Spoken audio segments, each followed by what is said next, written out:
Bismillahirrahmanirrahim. Assalamualaikum warahmatullahi wabarakatuh.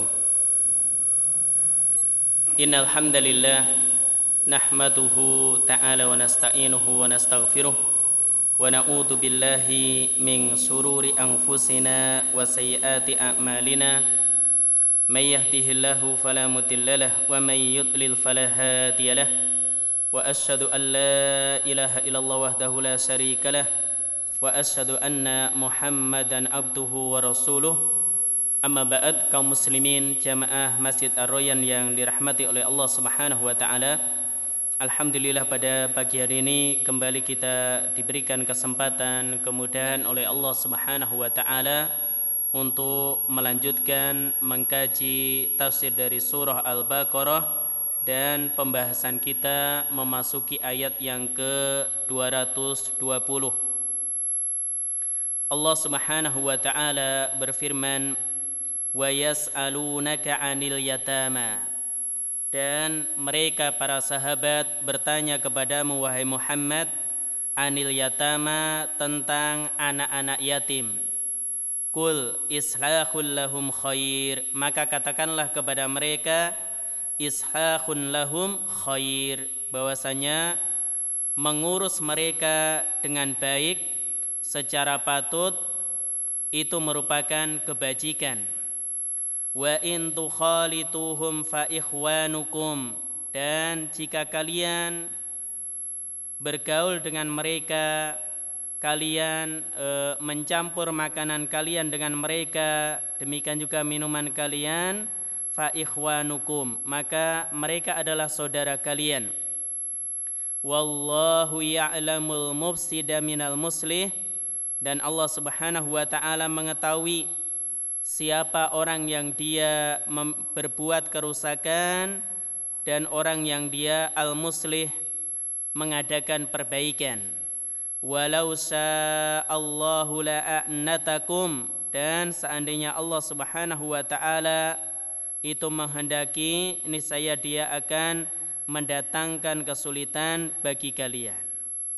Maka terkait dengan ayat ini Allah katakan fid dunya wal akhirah, di dunia dan di akhirat. Maka ini masih terkait dengan ayat sebelumnya, yaitu di surah Al-Baqarah ayat 219, sebagaimana kata Syekh Muhammad bin Shalih Al-Utsaimin rahimahullahu taala, kadzalika yubayyinullahu lakumul ayat la'allakum tatafakkarun fi dunya wal akhirah. Demikianlah Allah Subhanahu wa taala menjelaskan kepada kalian ayat-ayatnya, la'allakum tatafakkarun, supaya kalian memikirkannya, yaitu tentang keadaan dunia dan akhirat. Kemudian baru setelahnya Allah katakan wa yas'alunaka 'anil yatama, dan mereka bertanya kepadamu wahai Muhammad tentang anak yatim. Apa kaitan ayat ini dengan sebelumnya? Yang mana sebelumnya para sahabat radhiyallahu taala anhum bertanya kepada Nabi sallallahu alaihi wasallam tentang khamar, tentang judi, demikian juga tentang harta yang harusnya mereka infakkan.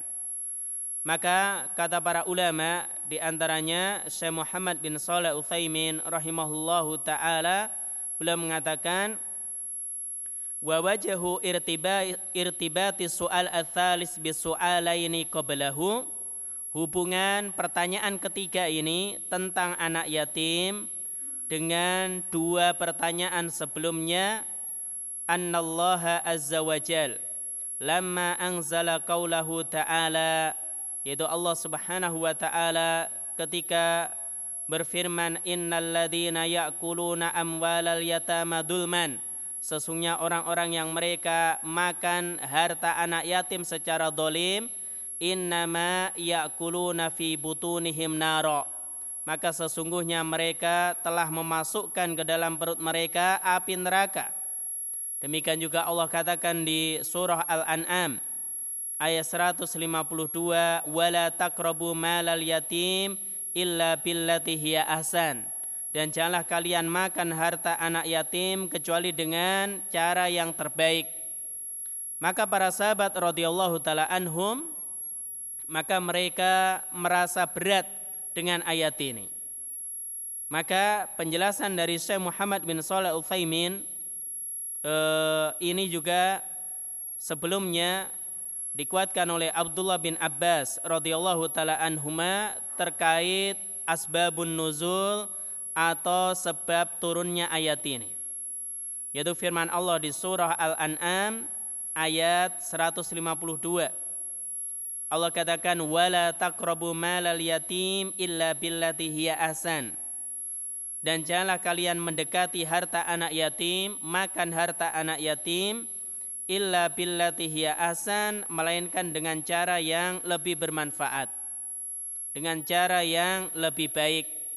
Maka Allah melarang para sahabat mereka mendekati atau makan harta anak yatim.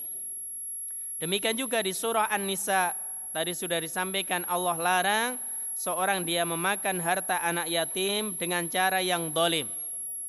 Jadi innalladzina ya'kuluna amwalal yatama dzulman innama ya'kuluna fi butunihim nara. Sesungguhnya orang-orang yang makan harta anak yatim secara zalim berarti dia telah memasukkan ke dalam perut mereka naron, api neraka. Wa yaslauna sa'ira, dan mereka akan masuk ke dalam api neraka yang menyala-nyala. Maka para sahabat radhiyallahu taala anhum, mereka adalah orang-orang yang sayang kepada anak yatim. Maka di antara mereka yang memelihara anak yatim, awalnya memisahkan makanan mereka dengan makanan anak yatim.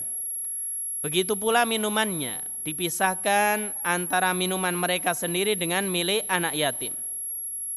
Akhirnya apa dampaknya? Dampaknya ada kelebihan makanan yang tidak sempat dimakan, jadi tersisa. Nah, sisa tersebut ada yang disimpan untuk dimakan di waktu yang lain, dan ada juga yang sampai rusak, sampai basi. Maka ini tentu terasa berat bagi mereka, para sahabat radhiyallahu taala anhum. Maka mereka menceritakan hal ini kepada Rasulullah sallallahu alaihi wasallam. Maka Allah turunkan surah Al-Baqarah ayat 220. Wa yas'alunaka 'anil yatama, dan mereka bertanya kepadamu wahai Muhammad tentang anak yatim. Jadi ayat ini turun terkait dengan laporan para sahabat radhiyallahu taala anhum kepada Nabi sallallahu alaihi wasallam ketika Allah turunkan surah An-Nisa ayat 10, demikian juga surah Al-An'am ayat 152. Yang mana para sahabat tidak boleh mendekati harta anak yatim. Demikian juga tidak boleh memakan harta anak yatim dengan cara yang zalim. Sehingga saking khawatirnya mereka memisahkan antara makanan mereka sendiri dengan makanan anak yatim, minuman mereka dan minuman anak yatim. Nah, dampaknya ketika dipisah ternyata ada makanan yang sisa, ada minuman yang sisa. Boleh jadi ini dimakan di hari yang lain, boleh jadi basi. Nah, ini sesuatu yang memberatkan, sehingga mereka cerita hal ini kepada Rasulullah sallallahu alaihi wasallam. Maka Allah Subhanahu wa taala turunkan surah Al-Baqarah ayat 220. Kemudian kaitannya dengan dengan ayat sebelumnya dijelaskan oleh para ulama. Kalau pada ayat sebelumnya terkait dengan bertanya terkait tentang harta sendiri, maka harta yang kita miliki jangan digunakan, dikeluarkan untuk yang haram. Jangan untuk berjudi, jangan untuk minuman keras, akan tetapi diinfakkan di jalan Allah Subhanahu wa taala. Harta berlebih yang kita miliki. Adapun di ayat ini yaitu Al-Baqarah ayat 220 bertanya terkait harta orang lain, yaitu harta anak yatim. Bagaimana pemanfaatannya? Bagaimana cara menjaganya? Sehingga para sahabat bertanya, wa yas'alunaka 'anil yatama, dan mereka bertanya kepadamu wahai Muhammad tentang harta anak yatim. Maka Allah katakan, kul, katakanlah wahai Muhammad, islahul lahum khair. Jadi islahul lahum khair. Atau sebelumnya, al-yatama ini jamak dari yatim. Apa itu yatim? Kata para ulama, di antaranya Syekh Muhammad bin Shalih Al-Utsaimin, beliau mengatakan, wa huwallazi mata abuhu wa lam yablugh. Orang itu dikatakan yatim adalah orang yang ditinggal mati oleh bapaknya wa lam yablugh, dan dia belum balik. Maka di sini kriteria yatim itu ada dua. Yang pertama, alladzi mata abuhu. Bapaknya sudah meninggal dunia. Dan yang kedua, walam yablugh, dan dia belum balik. Jadi orang itu dikatakan yatim apabila terpenuhi dua syarat ini. Yang meninggal dunia adalah bapaknya, adapun ibunya maka tidak dikatakan yatim. Dan syarat yang kedua, ketika bapaknya meninggal maka usianya belum mencapai balik. Oleh karena itu Nabi katakan la yutma ba'da ihtilam. Tidak ada status yatim setelah mimpi. Setelah seorang dia mencapai usia balik, maka tidak dikatakan yatim lagi. Dan yatim ini dia deriva dari kata al-yutma, maknanya al-infirad, sendirian. Nah, ini maknanya al-infirad. Wal yatimu bima anna abahu qad tuwfiya yahtaju ila inayatin. Dan anak yatim yang sudah kehilangan bapaknya maka mereka membutuhkan inayah, perhatian lebih. Wa riayah aktsar, demikian juga perhatian yang berlebih. Walihada jaa fil Qur'anil Karim. Oleh karena itu datang dalam Al-Qur'an wasiat untuk berbuat baik kepada anak yatim ini dengan wasiat yang banyak. Maka kita dapati di dalam Al-Quran banyak perintah supaya seorang dia berbuat baik kepada anak yatim. Demikian juga larangan berbuat buruk kepada mereka. Maka di sini Allah Subhanahu wa taala mengatakan kul islahul lahum khair. Katakanlah berbuat baik, berbuat yang patut kepada mereka khairun, merupakan kebajikan. Ini merupakan kebajikan. Apa makna islah? Jadi makna islah annal insan yatba'u ma huwa aslahu lahum. Seorang dia berusaha untuk melakukan yang terbaik bagi mereka. Fi jami'is su'un, dalam semua keadaannya, dalam semua perkara. Sawa'un kana dzalika fit tarbiyah, boleh jadi dalam masalah pendidikan, au fil mal, atau hartanya. Wa sawa'un kana dzalika bil ijab awisul, demikian juga memenuhi kebutuhannya atau menghindarkan mereka dari berbagai keburukan. Fa ayyu shay'in yakunu islahan lahum fahuwa khair. Maka segala sesuatu yang itu masuk dalam kategori islahan lahum, berbuat baik bagi anak yatim, maka ini merupakan kebajikan. Ini merupakan kebajikan. Dan di sini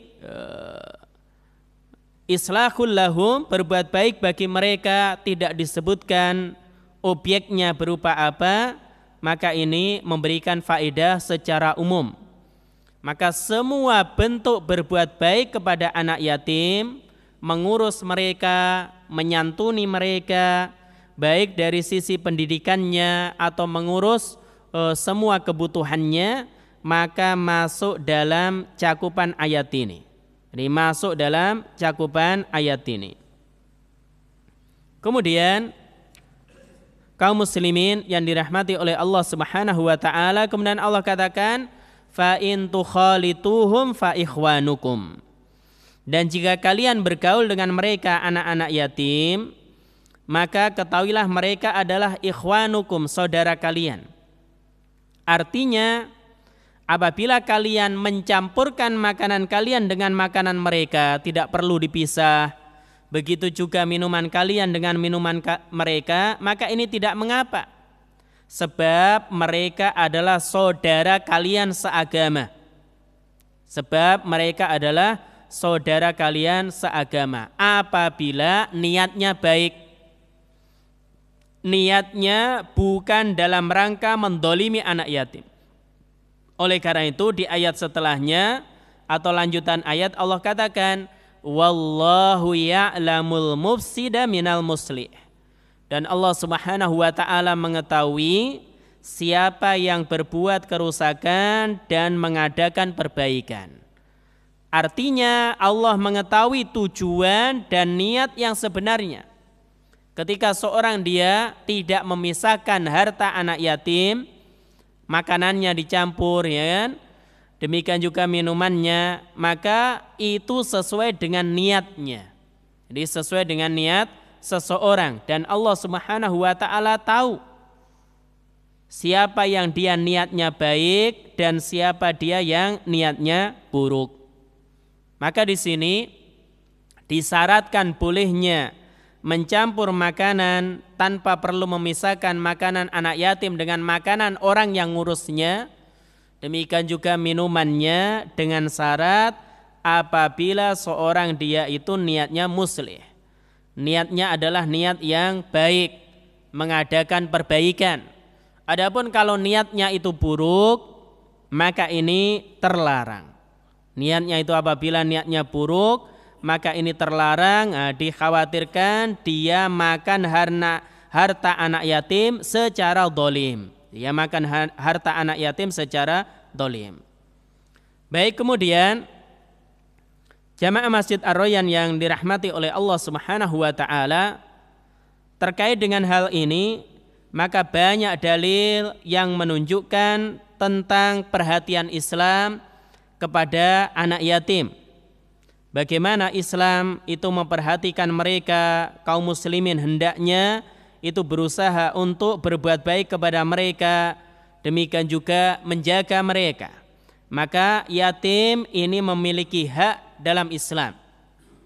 Oleh karena itu sudah berlalu penjelasannya.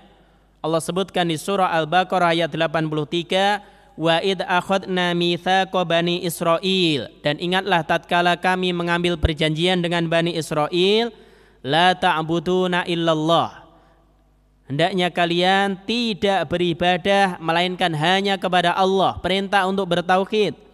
Wabil walidaini ihsana, demikian juga berbuat baik kepada orang tua. Wadil kurba, kepada kerabat. Wal yatama wal masakin, demikian juga berbuat baik kepada anak yatim dan orang-orang miskin. Maka di dalam ayat ini surah Al-Baqarah ayat 83 Allah kaitkan perintah untuk bertauhid yang ini merupakan hak Allah Subhanahu wa taala dengan perintah untuk berbuat baik kepada anak yatim. Dan sebelumnya perintah berbuat baik kepada kedua orang tua. Jadi kalau bertauhid jelas hak Allah Subhanahu wa taala yang terbesar. Haqullahi 'alal ibad an ya'buduhu wa la yusyriku bihi syai'an. Hak Allah kepada hambanya yaitu hendaknya mereka hanya beribadah kepada Allah dan tidak melakukan kesyirikan sama sekali. Kemudian hak makhluk yang terbesar adalah hak kedua orang tua. Nah, setelah itu Allah jelaskan wadil kurba, hak kerabat, wal yatama wal masakin, hak anak yatim, demikian juga hak orang miskin. Maka anak yatim itu dalam Islam memiliki hak, bahkan hak dia termasuk hak yang besar karena disebutkan setelah hak kedua orang tua kita, demikian juga kerabat kita. Apalagi yatim tersebut bagian dari keluarga kita. Jadi apalagi anak yatim tersebut merupakan bagian dari keluarga kita. Jadi misalkan ya, adik kita masih kecil, belum balik, orang tua kita, bapak kita meninggal, maka statusnya yatim. Atau anak dari paman kita yang belum balik, paman kita meninggal dunia, maka statusnya yatim. Tentu haknya lebih besar, hak sebagai kerabat dan hak sebagai anak yatim. Jadi dia punya hak sebagai kerabat, demikian juga hak sebagai anak yatim. Demikian juga Allah Subhanahu wa taala Allah sebutkan di surah Al-Baqarah ayat 177, laisal birra an tuwallu wujuhakum qibalal masyriqi wal maghrib. Bukanlah suatu kebajikan kalian menghadapkan wajah kalian ke arah timur dan barat, walakinnal birra man amana billahi wal yaumil akhir. Akan tapi termasuk kebajikan adalah orang yang beriman kepada Allah dan hari akhir. Wal malaikati wal kitabi wan nabiyyin. Beriman kepada kitab, malaikat, kitab dan para nabi. Kemudian setelahnya Allah katakan wa atal mala ala hubbihi, dan dia memberikan harta yang dia cintai. Bukan harta yang atau sesuatu yang tidak dia suka dia kasihkan kepada orang. Allah katakan wa atal mala ala hubbihi, dan dia memberikan harta dari apa yang dia cintai kepada siapa? Dawil kurba, kepada kerabat, wal yatama wal masakin wa benas sabil, kepada kerabat, demikian juga anak yatim, orang-orang miskin, ibnu sabil, wasailina wa firriqab, orang-orang yang minta. Jadi orang-orang yang minta ini juga diberi. Maka di dalam ayat ini syahidnya Allah katakan wa atal mala ala hubbihi dawil kurba wal yatama, dan dia memberikan harta yang dia cintai kepada kerabat, demikian juga kepada anak yatim. Maka ini menunjukkan perintah dari Allah Subhanahu wa taala, termasuk kebaikan tatkala seorang dia membantu anak yatim, itu dengan hartanya. Oleh karena itu Allah Subhanahu wa taala mencela orang-orang yang dia tidak memuliakan anak yatim. Kalla bal la tukrimunal yatim. Jadi la tukrimunal yatim, mereka atau kalian tidak memuliakan anak yatim. Jadi kalian tidak memuliakan anak yatim. Demikian juga Allah Subhanahu wa taala gandengkan orang yang dia atau larangan berbuat dolim kepada anak yatim dengan mendustakan hari kiamat. Fadzalikal ladzi yad'ul yatim, dan orang-orang yang dia tidak berusaha atau mengajak orang untuk memberi makan kepada anak yatim, maka ini dikaitkan dengan mendustakan hari kiamat, dan kita terlarang mencela mereka. Fa ammal yatima fala takhar. Jadi fa ammal yatima fala takhar, maka kita berbuat lembut, demikian juga berbuat baik kepada mereka. Maka dalil-dalil ini menunjukkan bahwasanya Islam benar-benar memperhatikan tentang anak yatim. Jadi Islam itu benar-benar memperhatikan tentang anak yatim, dan ini menunjukkan juga keindahan Islam. Bahkan apabila kita menginginkan posisi kita dekat dengan Rasulullah sallallahu alaihi wasallam di surga kelak, di antaranya apabila kita memiliki kelapangan rizki, kemudahan harta, maka kita berusaha mengkafil atau ngurus anak yatim, baik dengan mendidiknya, menanggung biaya pendidikannya, menanggung biaya hidupnya, demikian juga menyayanginya dan seterusnya. Oleh karena itu kata Rasulullah sallallahu alaihi wasallam dalam hadis Sahal bin Sa'ad radhiyallahu taala anhu, beliau mengatakan, ana wa kafilul yatim fil jannah hakada. Saya dengan orang-orang yang menanggung anak yatim di surga hakada. Wa asara bisababah wal wusta, maka Nabi berisarat dengan jari telunjuk beliau dan jari tengah. Wa farraja bainahuma syai'an, dan Nabi renggangkan sedikit keduanya. Artinya enggak ada antara jari telunjuk dan jari tengah ini jari yang lain. Ini menunjukkan dekatnya orang yang dia menjadi atau kafilul yatim, menanggung anak yatim dengan Nabi sallallahu alaihi wasallam di surga kelak. Di surga kelak. Oleh karena itu disebutkan oleh An-Nawawi rahimahullahu taala bagaimana cara mengkafil atau ngurus anak yatim. Kata beliau, kafilul yatim al-qaim bi umurihi. Dikatakan kafilul yatim adalah orang yang ngurus perkara mereka. Min nafakotin, memberikan nafkah, wa kiswatin, memberikan pakaian, wa ta'dibin wa tarbiyatin wa ghairi dzalik. Demikian juga mendidik dan mentarbiyah mereka, mengajarkan adab kepada mereka dan selainnya. Maka ini cara untuk mengurus anak yatim. Demikian juga Ibnu Battal rahimahullahu ta'ala, beliau mengatakan, hakun ala man sami'a hadal haditha, selayaknya bagi orang yang mendengar hadis ini, an ya'mala bihi, dia berusaha untuk mengamalkannya, liyakuna rafiqun nabi sallallahu alaihi wasallam fil jannah, supaya dia menjadi orang yang dekat dengan Nabi sallallahu alaihi wasallam di surga.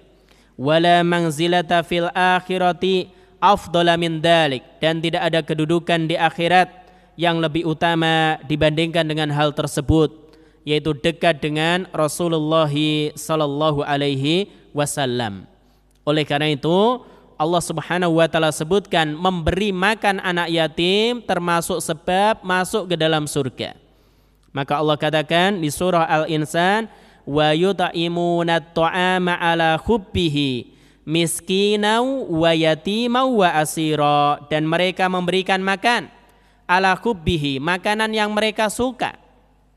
Ini mereka memberikan makan yang biasa mereka makan, yang mereka sukai, kepada siapa?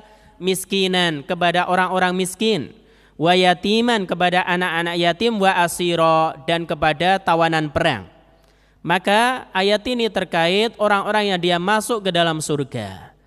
Maka ayat ini dalil di antara sebab seorang dia masuk ke dalam surga apabila memberikan makan, apalagi makanan yang dia sukai, kepada siapa? Kepada orang miskin dan kepada anak yatim. Yaitu kepada orang miskin, demikian juga kepada anak yatim.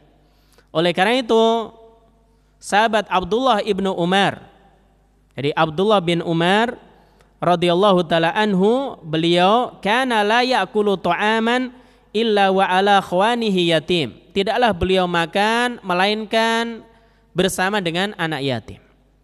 Jadi Abdullah bin Umar radhiyallahu taala anhu, kebiasaan makan beliau dengan anak yatim. Maka kita lihat bahwasanya para sahabat radhiyallahu taala anhum, mereka adalah orang-orang yang bersegera dalam kebaikan, mereka berusaha untuk mengamalkan ilmu atau sesuatu yang didengar dari Nabi Shallallahu Alaihi Wasallam.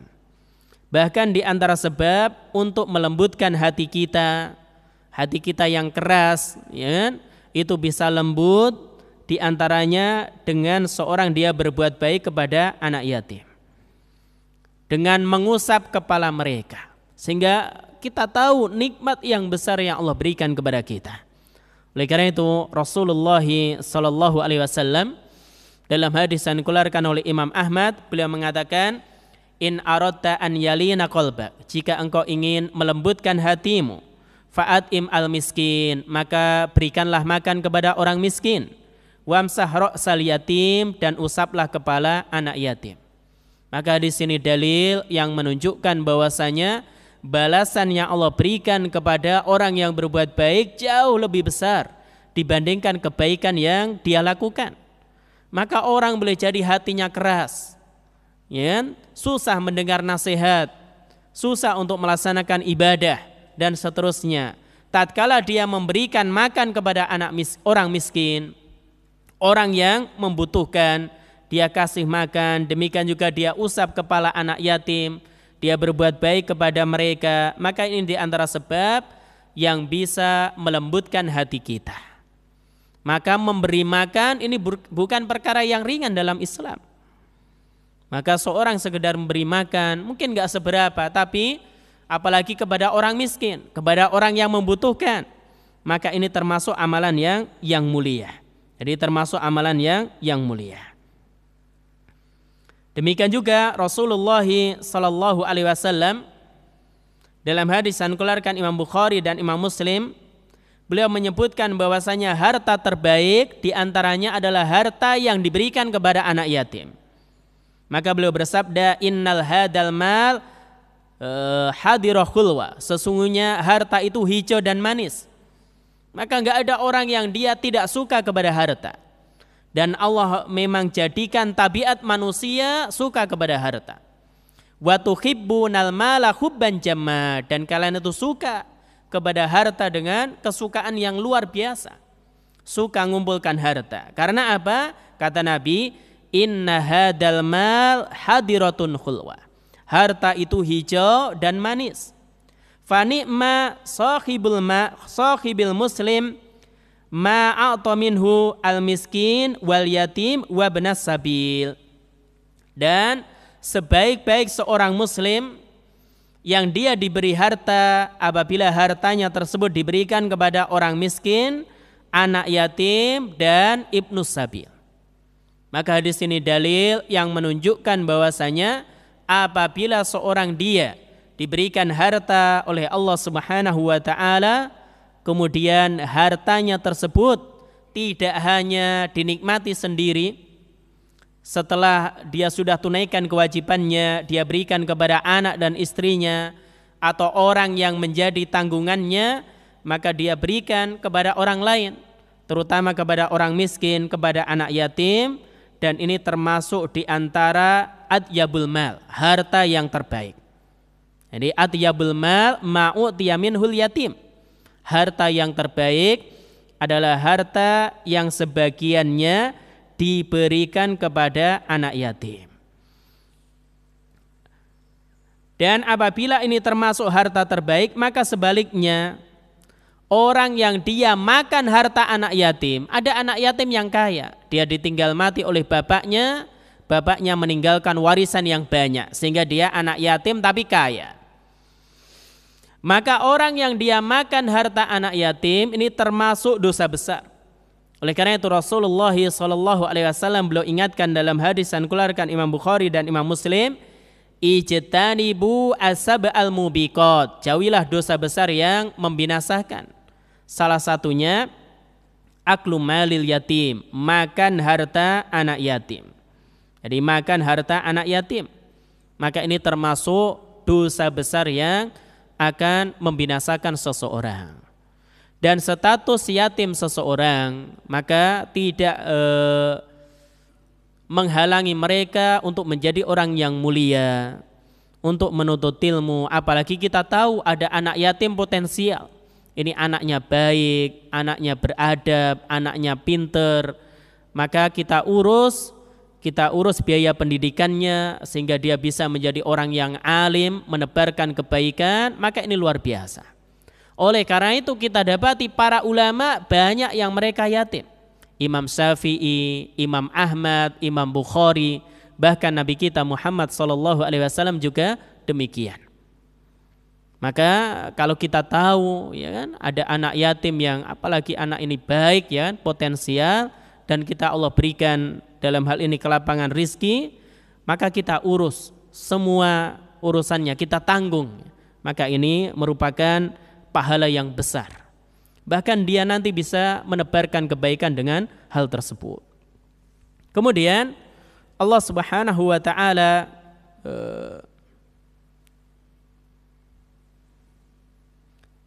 melanjutkan, walau sa'allahu la'anatakum, seandainya Allah Subhanahu wa taala menghendaki, niscaya dia akan mendatangkan kesulitan kepada kalian.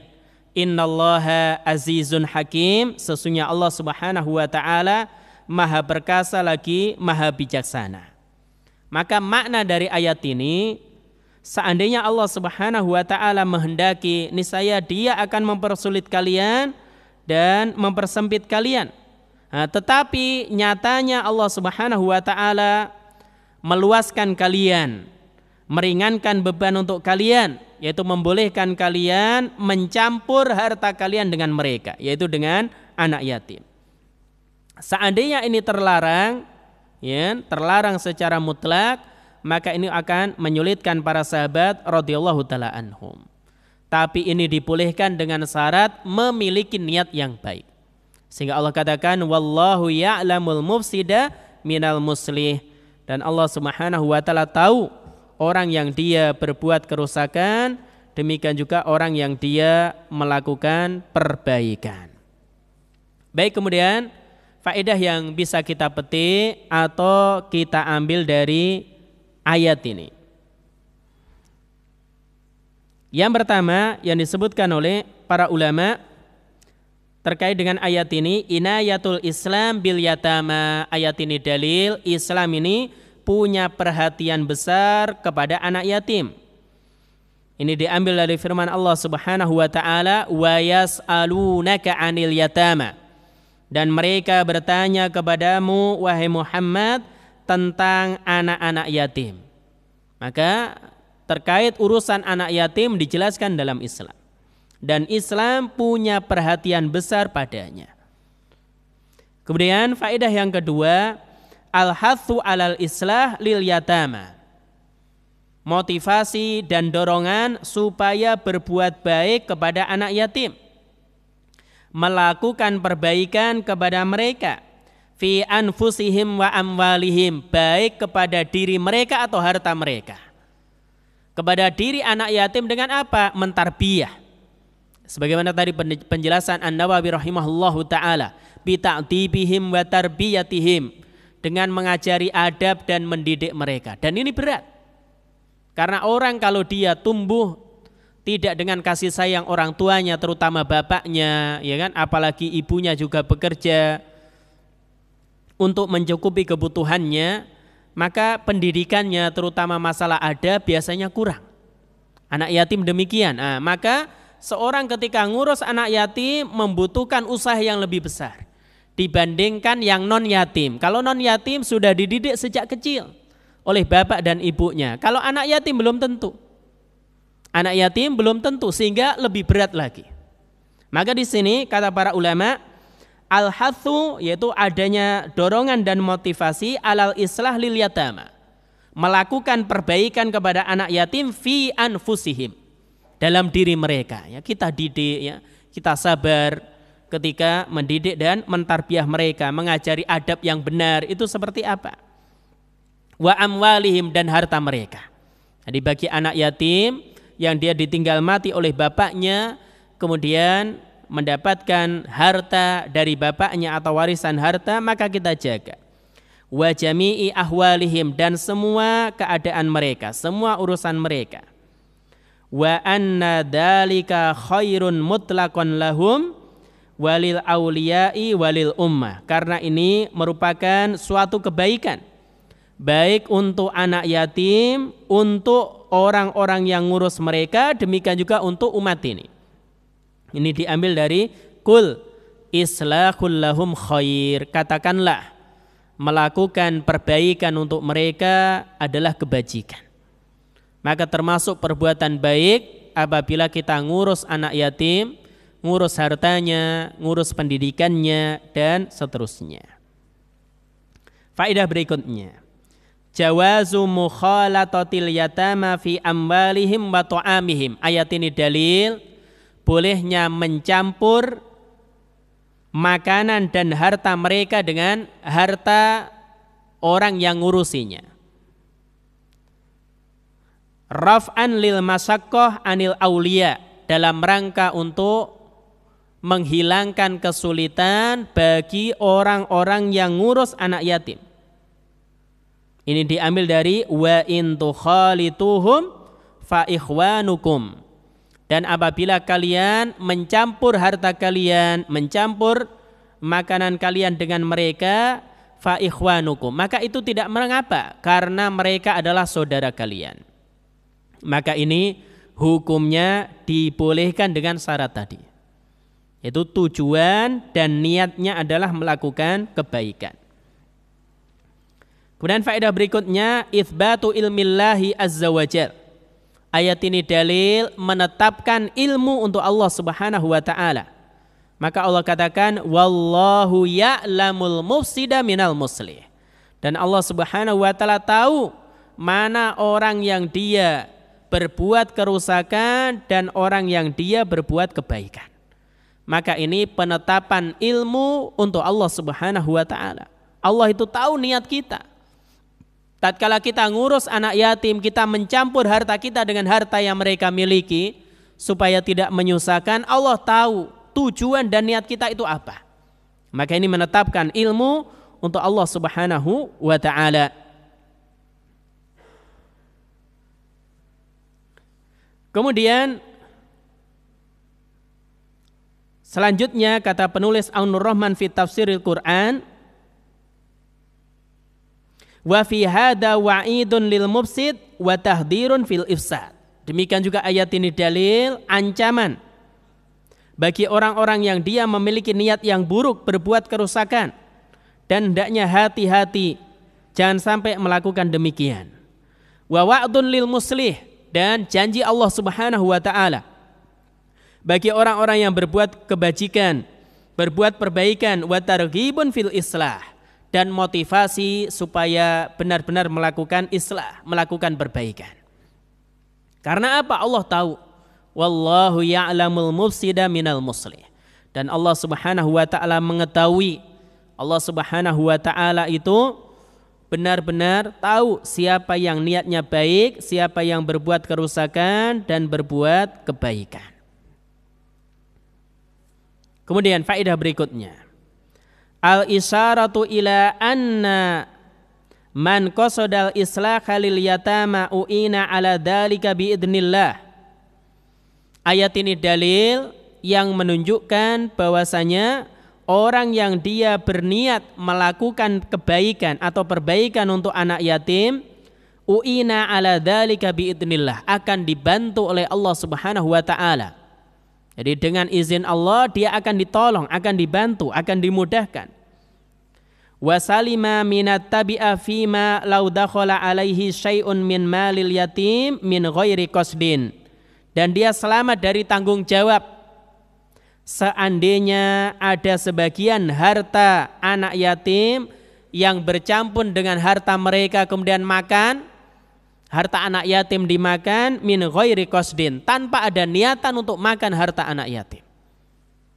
Jadi seandainya ya orang kalau sudah punya niat baik supaya tidak memberatkan, ya sudah, anak yatim ini punya harta sekian, supaya memudahkan kita campur dengan harta kita, kita belikan makanan dan minuman untuk urusan atau nanggung nafkah anak yatim. Seandainya ada harta anak yatim yang dimakan oleh orang yang ngurusi, kalau dia punya niat yang baik maka ma'fu, dimaafkan oleh Allah Subhanahu wa ta'ala. Jadi parameternya, tolak ukurnya adalah niat orang tersebut, dan Allah tahu kejujuran niat kita.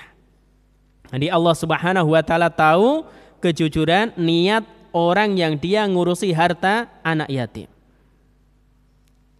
Wa fima law hasala alaihi naqsun ma lam yufrid, dan seandainya ada kekurangan, ya kan, selama orang tersebut tidak teledor, ya, maka ini juga dimaafkan oleh Allah Subhanahu wa ta'ala. Jadi kalau orang dia punya niat yang baik, ya, untuk ngurusi anak yatim, seandainya ada kekurangan tanpa sengaja, maka akan dimaafkan oleh Allah Subhanahu wa ta'ala. Dan ini diambil dari wallahu ya'lamul mufsida minal muslih, dan Allah Subhanahu wa ta'ala mengetahui orang yang berbuat kerusakan dan orang yang dia berbuat kebaikan atau perbaikan.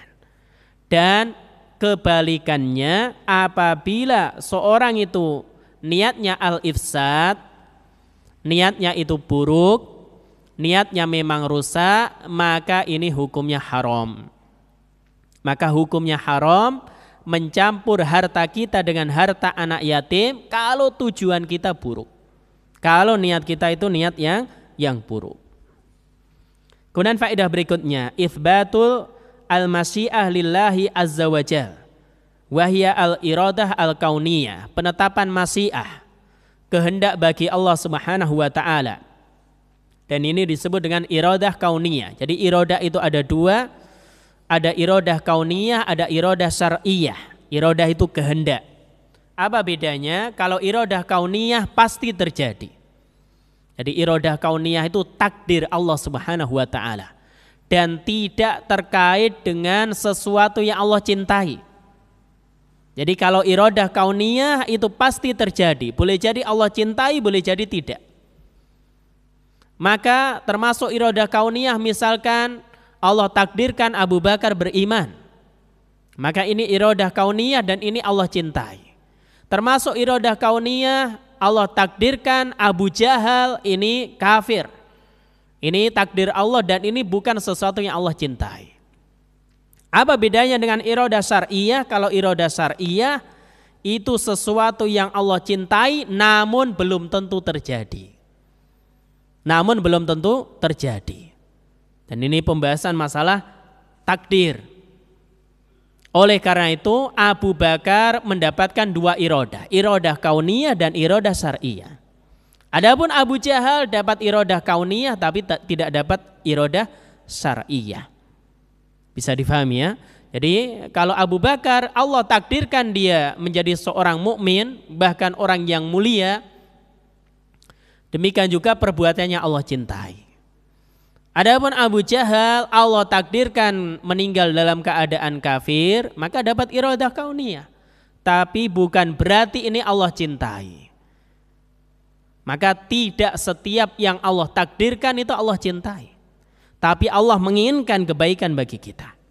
Jadi Allah Subhanahu wa taala ingin kebaikan untuk kita. Maka penetapan adanya masyiah. Adapun kalau masyiah pasti terjadi. Sehingga Allah katakan, walau sya'allahu la'anatakum. Seandainya Allah berkehendak, maka Allah akan menyulitkan kalian. Jadi masyiah ini sama dengan iradah kauniyah. Kemudian faedah berikutnya, imtinanullahi azza wa jal. Ayat ini dalil anugerah dan karunia Allah Subhanahu wa taala itu sangat besar. Biraf'il masyaqqah wal haraj fima syara'ahu li ibadihi. Yaitu Allah Subhanahu wa taala menghilangkan kesulitan terhadap hambanya. Jadi syariat yang Allah bebankan kepada kita itu sudah mudah, itu pun apabila ada kesulitan maka Allah akan memberikan keringanan. Allah akan berikan keringanan. Wa min dalika diantaranya raf'ul masyaqqah an auliya'il yatama. Allah hilangkan kesulitan bagi orang-orang yang ngurus anak yatim. Haitsu raghhabahum bi islah lil yatama, yaitu Allah motivasi supaya seorang dia melakukan kebaikan, perbaikan kepada anak yatim, wa abaha lahum mukhalatahum, dan Allah izinkan, Allah bolehkan bagi mereka mencampur harta mereka dengan harta anak yatim, makanan mereka dengan makanan anak yatim, raf'an lil masyaqqah wal haraj anhum, dalam rangka untuk menghilangkan kesulitan. Jadi dalam rangka untuk menghilangkan kesulitan. Oleh karena itu para ulama membuat kaidah al-masyaqqah tajlibut taisir. Kesulitan akan membawa kepada kemudahan. Demikian juga Nabi katakan shalli qa'iman fa illam tastati fa qa'idan fa illam tastati fa ala janbin. Salat dengan berdiri, kalau enggak mampu boleh duduk, kalau enggak mampu boleh dengan berbaring, yaitu miring ke arah kanan. Maka ini semuanya salat itu sudah mudah. Yang awalnya 50 kali sehari semalam, ini tentu berat. Maka salat menjadi 5 kali. Namun pahalanya seperti 50 kali. Asalnya untuk sholat wajib dengan berdiri, namun jika tidak mampu boleh duduk. Duduk juga enggak mampu, boleh dengan berbaring dengan miring ke arah kanan.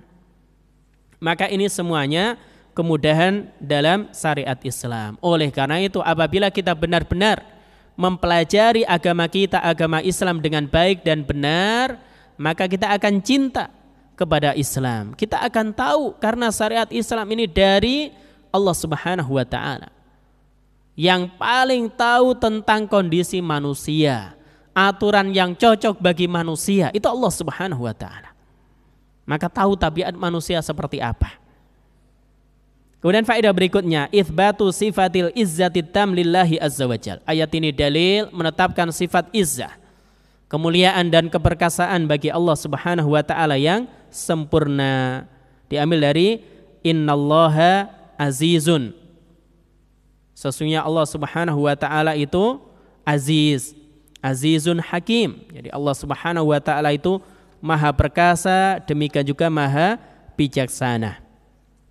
Demikian juga Faedah yang lain, itsbatu sifati al-hukmit tamilillahi azza wajalla. Penetapan sikap atau sifat Allah Subhanahu wa taala memiliki hukum yang sempurna. Dan hukum Allah itu ada 3, al-hukmu al-kauni, yang kedua al-hukmu syar'i, yang ketiga al-hukmu al-jazai.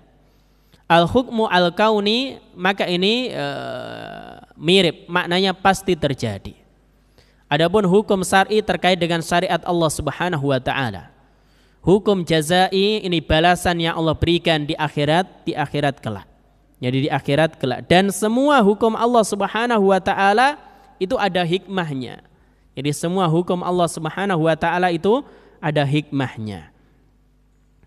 Kemudian faedah yang lain yang disebutkan oleh Syekh Muhammad bin Shalih Al-Utsaimin rahimahullahu taala, an-dina yusrun. Ayat ini dalil Islam itu agama yang mudah. Jadi walau sya'allahu la'anatakum, seandainya Allah berkehendak maka Allah akan menyulitkan kalian. Nah, ternyata tidak. Allah Subhanahu wa taala menginginkan kemudahan bagi kalian. Yuridullahu bikumul yusra wa la yuridu bikumul usra. Allah Subhanahu wa taala menghendaki kemudahan bagi kalian dan Allah tidak menghendaki kesulitan bagi kalian. Maka Islam agama yang mudah, tapi bukan bermudah-mudahan. Tapi Islam ini agama yang mudah, agama yang indah. Kemudian faedah yang terakhir, itsbatu hadaini al-ismain al-karimain lillahi azza wajalla. Penetapan 2 nama yang mulia untuk Allah Subhanahu wa taala, yaitu Al-Aziz dan yang kedua Al-Hakim. Demikian juga sifat yang dikandungnya. Al-Aziz sifatnya Al-Izzah, Al-Hakim Al-Hukmu. Maka Allah Subhanahu wa taala itu maha perkasa. Demikian juga Allah Subhanahu wa taala itu Al-Hakim, maha bijaksana. Maka semua hukumnya itu adil. Demikian juga dibangun di atas hikmah Allah Subhanahu wa taala. Maka semua syariat Allah itu ada hikmahnya, boleh jadi kita tahu atau tidak. Jadi boleh jadi kita mengetahuinya atau tidak. Wallahu a'lam bishawab. Kaum muslimin jamaah Masjid Ar-Royan yang dirahmati oleh Allah Subhanahu wa taala, demikian kajian kita pagi hari ini terkait tafsir singkat dari firman Allah Subhanahu wa taala di surah Al-Baqarah ayat 220.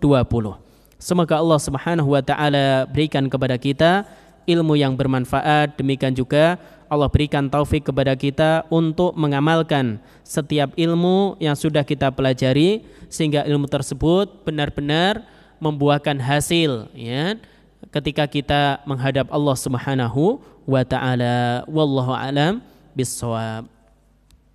Kalau tidak ada, maka kita akhiri, kita cukupkan kajian kita pagi hari ini. Semoga bermanfaat. Kita tutup dengan doa kafaratul majlis. Subhanakallahumma wa bihamdika asyhadu an la ilaha illa anta astaghfiruka wa atubu ilaik. Wa akhiru da'wana anil hamdulillahi rabbil alamin. Wassalamualaikum warahmatullahi wabarakatuh.